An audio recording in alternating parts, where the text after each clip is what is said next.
پاک پڑھیے صلی اللہ علیہ نبی علیہ صلی اللہ تعالیٰ علیہ وسلم صلاۃ و سلام علیک یا رسول اللہ صلی اللہ تعالیٰ علیہ وسلم. میرے نبی کے ابو بکر کی شان کو ایک جنگ ہوئی, جنگ کے موقع میں جنگ ختم ہوئی تو غازی واپس آ رہے تھے. مدینے کی ایک بچی باپ کی تلاش میں گھر سے نکل گئی. بڑا عجیب رشتہ ہوتا ہے باپ اور بیٹیاں. حضرت جب باپ واپس نہیں آئے نا تو سوتی نہیں ہے. پردیس اگر باپ گیا ہے اور یہ کہہ کے گیا مجھے شام تک آنا ہے تو بیٹی سوتی نہیں ہے, چاہے پوری رات ہو جائے. وہ انتظار کرتی ہے پتہ نہیں ابا کب آئیں. میری آنکھ لگ گئی اور باپ نے دروازہ کھٹکھٹایا, آنکھ نہ کھلی تو کیا ہوگا. کتنے خیال اسے رہ رہ کے آتے. بیٹی ہوتی ہے, وہ بیٹی بھی باپ کے تلاش میں نکلی. سامنے دیکھا حضرت عمر آ رہے ہیں. کون؟ سارے بولو, نام لے لو. ان کے نام یہاں لوگ ہیں نا تو آج قیامت میں پتہ چلا. حضرت, پیچھے والے بھی بولتے ہیں حضرت. اتنی زور سے بولو کہ لگنا چاہیے کہ یہ سنیوں کی محفل ہے, ورنہ مجھے ایسا لگ رہا ہے جیسے کہ یہاں پہ کچا پکا مسئلہ ہے. اللہ بھلا کرے سب کا, جتنے بھی سنی صحیح العقیدہ بیٹھے ہیں. توجہ ہے. حضرت عمر کو دیکھا, بچی کہنے لگی چچا عمر کا جی کا میرے بابا دیکھے ہیں. حضرت عمر جانتے تھے بچی کے والد شہید ہو چکے ہیں, لیکن بچی نے جب سوال کیا میرے بابا کا پتہ ہے تو بچی کی آنکھ میں آنکھ ڈال کے عمر کی ہمت نہ ہوئی یہ بتا سکیں کہ تیرے والد شہید ہو چکے ہیں. وہ یار عمر وہ جرت والے صحابی ہیں, وہ ہمت والے صحابی ہیں. اگر گھوڑا سر کے نیچے لگا کے جنگل میں سو جائے نا تو قیصر روم کی نیند اڑ جایا کرتی ہے, قیصر و کسریٰ تڑپ جایا کرتے ہیں. یہ جرت والا نبی کا صحابی ہے. جب کہا تھا میرے پاپا کا پتہ ہے, اللہ اکبر, عمر کے ماتھے پہ اس وقت میں کمزوری کا پسینہ دکھائی دیا. جواب دے تو کیا دے بیٹی کو. اگر کہتے ہیں شہید ہو گئے تو بچی کا سامنا کون کرے گا. اگر کہتے ہیں زندہ ہے تو یہ جھوٹ ہو جائے گا. آپ کہتے ہیں بیٹی جو میرے پیچھے آ رہے ہیں ان سے پوچھ لینا تمہارے والد کہاں ہیں. اللہ اکبر. حضرت عمر تو آگے چلے گئے, بچی پھر کھڑی رہی. آپ کے پیچھے حضرت عثمان غنی آ رہے تھے. بچی دوڑی, حضرت عثمان کا ہاتھ پکڑ کے کہنے لگی چچا عثمان تمہیں تو پتا ہوگا میرے والد کہاں ہیں. اللہ اکبر. جب عمر کی ہمت نہ ہو سکی بچی سے بتانے کی, پھر میرے نبی کا عثمان تو بڑا نرم طبیعت کا مالک تھا, بڑا رقیق القلب ہے حضرت عثمان غنی. اللہ اکبر. ذرا توجہ کیجئے. بچی نے کہا کہ میرے والد کہاں ہیں. حضرت عثمان غنی نے پیچھے دیکھا, ابو بکر آ رہے تھے. بچی کا چہرہ دیکھا, نہ بتا سکے. کہنے لگے میرے پیچھے والے سے پوچھ لینا, وہ بتا دیں گے آپ کے والد کہاں ہے. بچی آئی ہے حضرت ابو بکر صدیق کے پاس, انگلی پکڑی حضرت ابو بکر صدیق کی, کہتی ہے چچا ابو بکر آپ بتا دو میرے والد کہاں ہے. حضرت ابو بکر صدیق کو یہ پتا نہیں تھا کہ اس کے والد شہید ہو گئے ہیں, یا پتا تو تھا لیکن توجہ نہ کی. جیسی بچی نے کہا کسی اور سوچ میں ڈوبے تھے.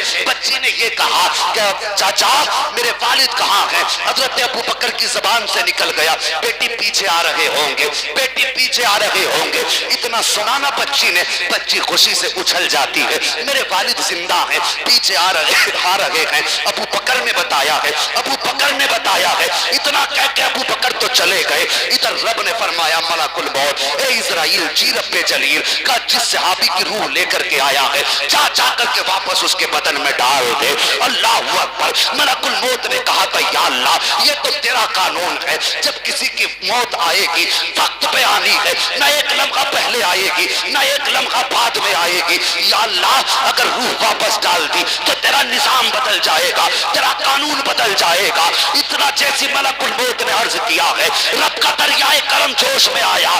رب نے فرمایا ملک الموت دیکھتا نہیں ہے, میرے ابو بکر نے کہہ دیا ہے کہ میرے پیچھے آ رہے ہیں, کاش سن میرا قانون بدل جائے.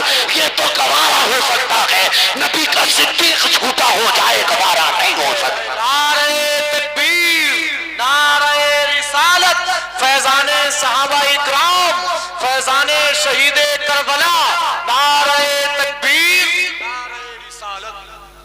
یہ ہے ابو بکر صدیق. اگر کہتے کہ پیچھے آ رہے ہیں تو رب جان واپس کر دیتا ہے, کیونکہ اسے صدیق میرے محبوب نے بنایا ہے. اگر بات جھوٹی ہو جاتی تو اعتراض نبی کی درسگاہ پہ تھا کہ ان کو سبق تو مصطفیٰ نے پڑھایا تھا, پھر کیسا سبق تھا جو ابو بکر نے جھوٹ بول دیا. اور ان پہ بھونکنے سے پہلے کتو سوچا کرو کس کے خلاف بول رہے ہو. اس کے خلاف بول رہے ہو جسے دین نبی نے اپنی درسگاہ میں بٹھا کے پڑھایا. اگر یہ غلط ہے تو سوال ان تک نہیں بلکہ نبی کی درسگاہ تک جاتا ہے. اور جب درسگاہ بدنام ہوتی ہے تو پھر استاد بھی نہیں بچتا ہے. سوچ سمجھ کے پھونکا کرو. آخری بات ابو بکر صدیق کے تعلق سے بتا دوں، اس لیے کہ یہ فتنہ اتنا بڑھتا جا رہا ہے کہ ہماری سیدھی قوم اس میں بہتی جا رہی ہے. ابو بکر صدیق کون ہے؟ ہجرت کی رات کون تھا ساتھ؟ بولے سارے بولے، جنہیں پتا وہ بولیں. ہجرت کی رات حضور کے ساتھ سفر میں کون تھا؟ حضرت ابو بکر. سارے بولیں ابو بکر. اور یار اپنے بچوں کو محفلوں میں لایا کرو تاکہ تمہارے بعد وہ گونگے بن کے نہ بیٹھے. ہاں حضرت موتی سے دل بھی کہتے ہیں اپنے بچوں کو مصطفیٰ کا عشق سکھاؤ. کہ حضور کیسے سکھانا؟ تو آپ نے فرمایا اپنے بچوں کو مصطفیٰ کی نعتیں سنایا کرو، نبی کی تعریف سنایا کرو، اس سے مصطفیٰ کا عشق بڑھتا ہے. تو اپنے بچوں کو جلسوں میں لایا کرو. کچھ بچے دیکھ رہا ہوں میری آنکھوں کے سامنے، وہ یار 12:30 بج گئے، 1:30 بج گیا، 1:30 بج گیا ہے. خدا کی قسم ابھی تک یہ بچے ایسے جاگ رہے ہیں جیسے عشاء کا وقت ہے. یقیناً یہ ماں باپ کی اچھی پرورش کا نتیجہ ہے. اللہ ان کے ماں باپ کو سلامت رکھے جنہوں نے اپنے بچوں کو یہ تعلیم دی ہے بیٹے گھر کسی کا بھی ہو، گلی بھی کسی کی ہو، اگر باتیں نبی کی ہوں تو پھر سونا نہیں ہے، ساری رات نبی نبی کرنا ہے. کیا بات ہے، کیا بات ہے. ہاں جلسے میں آواز بیٹھ جائے نا کسی کی تو صبح کو جا کے ماں کے قدم چوم لینا. وہ کہنا ماں تیرے دودھ کا صدقہ تھا، اثر تھا تیرے دودھ کا. دنیا الیکشن میں آواز کی قربانی دیتی ہے، میں نے محمد کے نام پہ آواز قربان دی. اللہ سلامت رکھے. اب ذرا ایک بات سن لو، ہجرت کے سفر میں نبی کے ساتھ کون ہے؟ بولو بولو یار، لگنا چاہیے سن رہے ہو. کون؟ حضرت ابو بکر صدیق. غار کے دروازے پہ پہنچے، حضور کو کھڑا کیا دروازے پہ. بہت توجہ سے سننا یہ بات، بہت توجہ سے. حضور کو غار کے دروازے پہ کھڑا کیا، کہتے حضور ٹھہرے. میرے حضور ٹھہر گئے. اندر کون گیا پہلے؟ حضرت ابو بکر صدیق. مجھے نہیں بولیں گے مولانا لوگوں ایک درسگاہ ان کے لیے بھی لگائے. بچوں کو ہی پڑھاؤ گے پھر انہیں کون پڑھائے گا؟ اتنا بڑا نام یاد نہیں ہے جو بچوں کو یاد ہوتا اچھے علاقوں میں. ذرا توجہ کریں، آج یاد ہو جانا چاہیے. دیکھو بھائی آپ میرے ہو، میں آپ کو کہاں گے بھائی. اس نے کہا حضرت جی آپ ہمارے ہو ہم آپ کے. میں نے کہا ٹھیک ہے بیٹے آئیں گے. تو ہم اپنوں کے بیچ میں، اور کوئی سنے گا یار مفتی احمد کے علاقے کے لوگ حضرت ابو بکر کا صدیق کا نام ہی نہیں لے پا رہے، تو بھئی ہماری تو بالکل ہی ناک کٹ جائے گا. ہاں جی اگر اتنا بھی ادب مت کرو کہ صاحب لیں گے ہی نہیں. ادب کرو لیکن جب پوچھا جائے تو بتا دو، یاد کر لو. اندر کون گیا؟ اللہ سلامت رکھے. جیو نسل آباد ہوں جو بولے. ہاں حضرت ابو بکر صدیق اندر گئے، اپنا صافہ پڑا، صفائی کی اور صافے کے ٹکڑے کر کے سوراخ بندی. پوری غار چیک کر، پوری غار چیک کر لی. جب صاف ہو گئی پھر کہتے حضور تشریف لائیے. حضور اندر آئے. حضور نے فرمایا ابو بکر بہت تھکے ہیں، جی چاہتا ہے کچھ آرام کرنا. حضرت ابو بکر صدیق بیٹھ گئے. کہا حضور گود حاضر ہے، نصیب دیکھو گود حاضر ہے. حضرت ابو بکر صدیق کی گود میں مصطفیٰ کا سر. ایک بات بتائیے غار میں چھپنے کی وجہ کیا؟ اگر آپ کا ہو ڈر تھا تو پھر جب دروازے پہ 40 کافر کھڑے تھے حضور نکل آئے تب ڈر نہیں تھا. پھر غار میں کیوں لیٹے؟ ڈر تھا؟ نہیں تھا ڈر. وجہ کیا تھی جوانوں سنو. ایک دن میرے نبی کے بارگاہ میں حضرت ابو بکر صدیق نے اپنی خواہشیں ظاہر کی تھی. 3 خواہشیں بتائی تھی. کہا تھا مال میرا ہو، اشارہ مصطفیٰ کا ہو. کیا بات ہے. بیٹی میری ہو، نکاح میں مصطفیٰ کے. تیسری خواہش تھی نظریں ابو بکر کی ہوں، چہرہ مصطفیٰ کا. کیا بات ہے، کیا بات ہے. جواب النظر الی وجہ رسول اللہ. کیا بات ہے. میری خواہش ہے کہ میری آنکھیں صرف مصطفیٰ کو دیکھتی رہیں. کبھی زندگی میں یہ موقع تو نہ مل سکا. ہجرت کا جب وقت آیا مصطفیٰ نے غار کو مسکن بنایا، ابو بکر کی گود کو تکیہ بنایا، سر رکھا، سو گئے. ابو بکر جاگتے رہے. وجہ یہ تھی مصطفیٰ چاہتے تھے ابو بکر تجھے دیدار کرنا تھا کر لے آج محبوب کی آنکھیں بند رہیں گی، ابو بکر کی آنکھیں کھلی رہیں گی۔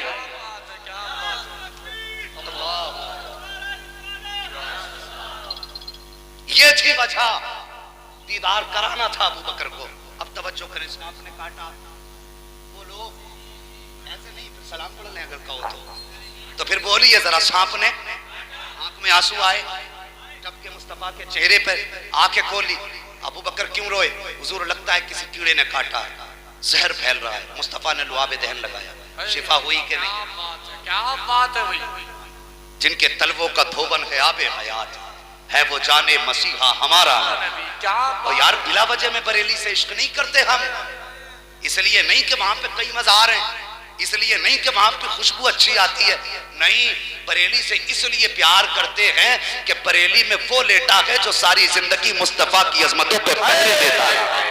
کیا بات ہے، جواب نہیں، عشق تیرے صدقے جلنے سے چھٹے سجدے، جو آگ بجھا دے گی وہ آگ لگا، آگ لگائی، اور آگ ایسی نہیں لگی تھی، کہتے ہیں اے دل یہ سلگنا کیا، چلنا ہے تو چل بھی اٹھ، دم گھٹنے لگا ظالم کیا دھونی رما، یہ عشق تھا ان کا۔ تو بس توجہ کریں، اللہ اکبر، شفا ہو گئی۔ اس کے بعد کہتے ہیں حضور پیاس لگی، کیا کہا حضور؟ پیاس لگی ہے۔ حضور نے فرمایا ٹھیک ہے، پیاس لگی ہے، پانی پینا جی۔ حضور نے فرمایا جاؤ غار کے بیچ حصے میں چلے جاؤ۔ کہاں بھیجا حضور نے؟ غار کے بیچ حصے، مثال کے طور پر ایک برآمدہ، دو لوگ اس کے اندر ہیں، ایک آدمی وہ ہے جس نے پورے برآمدے کی صفائی کی ہے، سمجھ رہے میری بات؟ ایک وہ جس نے پورے برآمدے کی صفائی کی ہے، اسے یہ بھی معلوم ہے کہاں سوراخ ہے، اسے یہ بھی پتا کہاں گڈھا ہے، اسے یہ پتا کہاں پتھر ہے، وہ سب کچھ صاف کر چکا ہے۔ اگر اس میں پانی رکھا ہو تو صفائی کرنے والے کو دیکھے گا کہ نہیں؟ بالکل دیکھے گا نا۔ اللہ سلامت رکھے، دیکھو اب دل لگا بولنے میں، یہ سامنے والے بولتے رہے مزہ آ جائے گا، پیچھے والوں کا کام تو آگے والوں کے صدقے میں ہوتا رہتا ہے۔ ہاں بس توجہ کیجئے، دکھتا کہ نہیں دکھتا پانی؟ اگر پانی ہوتا تو وہ حضور سے مانگتے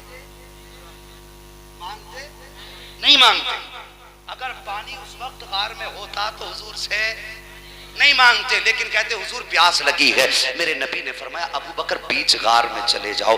حضور نے کہا بیچ غار میں چلے جاؤ، صفائی ابو بکر نے کی ہے، جانتے غار میں کہاں کیا رکھا ہے، لیکن حضور نے کہا بیچ غار میں چلے جاؤ، جا کے پانی پی لو۔ یہ نہیں کہا حضور صفائی میں نے کی ہے، ابھی کہیں پانی نہ تھا، لیکن وہ صحابی تھے مصطفیٰ کے، اور پھر ابو بکر ہیں۔ جب مصطفیٰ نے کہہ دیا نا غار کے بیچ میں چلے جاؤ، اٹھے پانی کی طرف چلنے لگے، جیسے یہ چلے وہاں اس وقت پانی نہ تھا، لیکن جب ابو بکر اٹھے قدم بڑھایا، رب نے حکم فرمایا اے جنت کی نہروں کے فرشتوں، دیکھو میرے محبوب نے ابو بکر کو پانی کا پتہ بتا دیا ہے، بیچ غار میں بھیجا ہے۔ اس سے پہلے کہ ابو بکر بیچ غار میں آئے، محبوب نے کہہ دیا ہے جنت کی نہر کا رخ لو اور جا کے غار کے اندر کر دو، تاکہ ابو بکر کے پہنچنے سے پہلے جنت کی نہر پہنچ جائے۔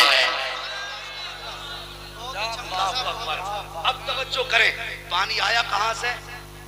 جنت سے۔ حضرت ابو بکر گئے، پانی پیا، واپس آئے۔ میں بتا رہا ہوں ابو بکر کون ہے، مل جائے نا ایسا کوئی چبڑا جو نبی کے ابو بکر کو گالی دیتا ہو، بہت میں پڑھی گردن پہلے توڑ دوں۔ بہت دن ہو گئے مناظرے کرتے کرتے، اب اس کا دور نہیں ہے، اب حضرت عمر کا عمل اپنانا پڑے گا۔ گردن بعد میں پہلے توڑ دو، پھر پوچھو کدھر سے آیا۔ ہاں ایسے لوگوں کو اب زمین پہ جینے کا ادھیکار نہیں۔ کون ہے ابو بکر؟ آئے پی کے حضور کے پاس، میرے نبی نے فرمایا ابو بکر جی یا رسول اللہ، پانی پی لیا؟ کہتے ہیں جی حضور۔ پھر حضور نے مسکرا کے فرمایا ابو بکر بتاؤ پانی کیسا تھا؟ بات سمجھ گئے تو ذرا بول دو سبحان اللہ، اور تمہاری نسلیں آباد ہوں ذرا اور اونچا بول دو۔ اگر پیٹ میں کچھ سہارا لے کے بیٹھے ہیں تو اللہ کرے نظر نہ لگے، اور اونچا بول دو سبحان اللہ، اللہ بھلا کرے۔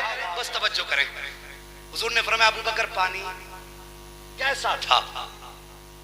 اب حضرت ابو بکر کا جواب سنو، کہتے ہیں یا رسول اللہ جب میں پانی کے قریب پہنچا تو پانی کو دیکھا دودھ سے زیادہ سفید تھا، کیا بات ہے۔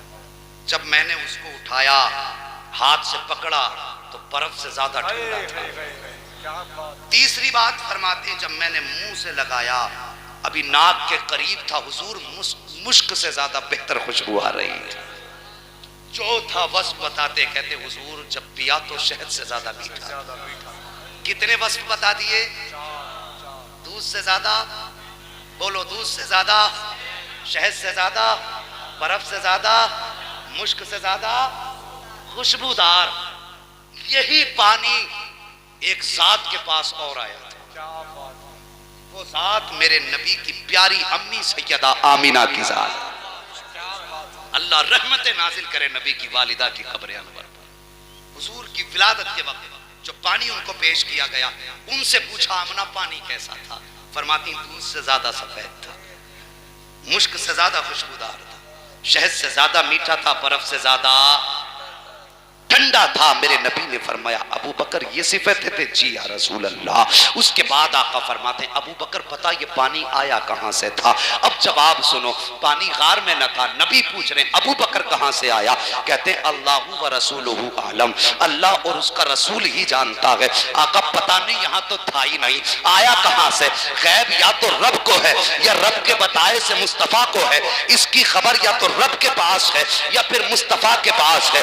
میرے نبی فرماتے ہیں ابو بکر یہ پانی جنت سے لایا گیا تھا، ابو بکر تیرے لیے آیا تھا. اتنا سنا چیخ نکلی ابو بکر کی، رونے لگے. آقا فرماتے ابو بکر کیوں رو رہے ہو؟ کہتے حضور ابو قحافہ کا بیٹا کیا اتنا نصیبوں والا ہو گیا کہ اس کے لیے جنت سے پانی آ جائے. آپ کے قدموں سے جڑ کے اس کی اتنی عزت ہو گئی کہ جنت سے پانی آئے. آقا فرماتے ہیں ابو بکر یہ عزت کا کمال نہیں ہے، یہ تکمیل عزت نہیں ہے، سب کچھ یہ نہیں ہے، بلکہ تیری عزت رب کی بارگاہ میں اتنی ہے. میرے رب کا فیصلہ ہے ابو بکر. کون بتا رہا ہے؟ گنبد خضرا والا بتا رہا ہے. کون بتا رہا ہے؟ حسنین کا نانا بتا رہا ہے. کون بتا رہا ہے؟ زہرا کا بابا بتا رہا ہے.